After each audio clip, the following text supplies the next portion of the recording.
Kali ini aku akan berkisah tentang sosok yang mungkin tak banyak dikenal, tapi jejak perjuangannya masih terasa hingga kini. Iding Sumita, seorang buruh migran Jawa yang berangkat ke Suriname jauh dari tanah kelahirannya di Tasikmalaya.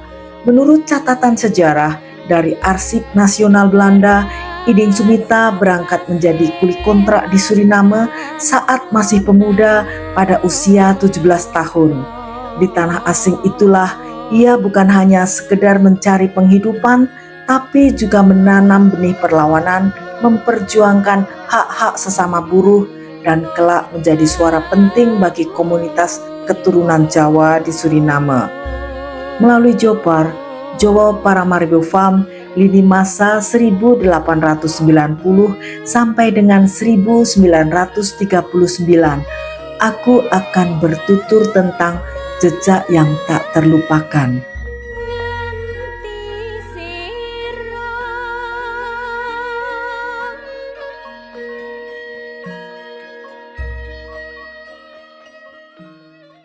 Di ujung timur Priangan, tepatnya di Cikatomas, Tasikmalaya, lahir seorang anak lelaki pada 3 April 1908. Namanya Iding Sumita. Tak banyak yang tahu, pemuda dari kampung ini kelak menjadi salah satu tokoh paling berpengaruh dalam perjuangan hak-hak politik buruh Indonesia di Suriname. Iding Sumita berangkat ke Suriname dengan menumpang kapal Karimun III pada tanggal 10 September 1925 melalui Pelabuhan Semarang. Ia berangkat bersama istri pertamanya yang bernama Nyi Aisyah atau juga dikenal dengan nama Anah. Namun pada tanggal 26 Mei 1931, Nyi Aisyah kembali ke Indonesia dengan menggunakan kapal Simalur. Setelah itu, Iding Sumita menikah dengan Tuminem, putri dari Mbok Kartowijoyo dan Sarpin Kertowijoyo yang berasal dari desa Keponggok Purbalingga, Banyumas. Keluarga Kertowijoyo berangkat ke Suriname lebih awal, yakni dengan kapal Madiun III pada tanggal 15 Juli 1922 melalui Pelabuhan Tanjung Priok ketika Tuminem masih berusia 4 tahun. Pertemuan bisa terjadi karena sama-sama baik Iding Sumita maupun keluarga Kartowijoyo menempati area perkebunan Marienburg and Zulen. Tahun 1920-an adalah masa krisis ekonomi dan kekacauan pasca Perang Dunia ke-1. Pemerintah kolonial Hindia Belanda giat mengirim buruh kontrak dari Jawa untuk bekerja di Suriname. Salah satunya adalah keluarga Sumita. Dalam usia belasan tahun, Iding menjejakkan kaki di benua baru Amerika Selatan. Dari kebun tebu dan barak-barak kayu itulah Iding menyaksikan kerasnya kehidupan para kuli kontrak. Di tengah keterasingan dan diskriminasi, Iding tak tinggal diam. Ia belajar membaca, menulis, dan menyerap berbagai ide tentang keadilan sosial. Semangatnya tumbuh seiring meningkatnya kesadaran kolektif di kalangan keturunan Jawa. Mereka bukan lagi sekedar buruh, mereka ingin diakui sebagai warga yang setara. Kiprahnya diawali dengan keprihatinan dirinya terhadap nasib rekan sesama kuli Indonesia di Suriname.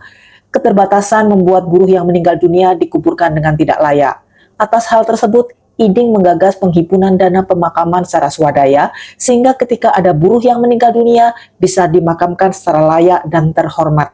Pada 29 Januari 1949, Iding Sumita mendirikan Kerukunan Tulodo Pranatan Inggil atau KTPI, sebuah partai politik yang bertujuan memperjuangkan hak-hak masyarakat Jawa. Dalam waktu singkat, KTPI menjadi wadah perjuangan yang kuat dan berpengaruh. Iding tampil sebagai pemimpin karismatik yang mampu menjembatani nilai-nilai Jawa dengan dunia politik modern Suriname. Iding dikenal sebagai orator ulung. Ia berbicara dalam bahasa Jawa, Hindustani, dan Belanda, menjangkau semua lapisan masyarakat. Lewat Kerukunan Tulodo Pranatan Inggil, ia memperjuangkan pendidikan, keadilan kerja, dan representasi politik bagi keturunan Jawa. Tahun 1954, Iding Sumita menjadi anggota Parlemen Suriname, sebuah pencapaian luar biasa bagi seorang mantan anak desa dari Tasikmalaya. Lebih dari sekedar politisi, Iding adalah simbol kebangkitan masyarakat migran. Ia membawa nilai-nilai Jawa seperti gotong royong, kejujuran, dan keteguhan hati ke dalam ruang-ruang kekuasaan. Setelah wafat pada tahun 1970, perjuangan Iding dilanjutkan oleh putranya Willy Sumita yang juga menjadi tokoh penting dalam sejarah politik Suriname. Warisan mereka adalah cermin dari keteguhan diaspora Jawa dalam mempertahankan identitas sekaligus menyesuaikan diri di tanah baru. Kini nama Iding Sumita tak hanya dikenang di Suriname, tapi juga mulai mendapatkan tempat di hati generasi muda Indonesia. Kisahnya adalah pengingat bahwa perjuangan tak mengenal batas geografis dan bahwa dari kampung kecil pun bisa hadir pemimpin besar yang mengubah sejarah.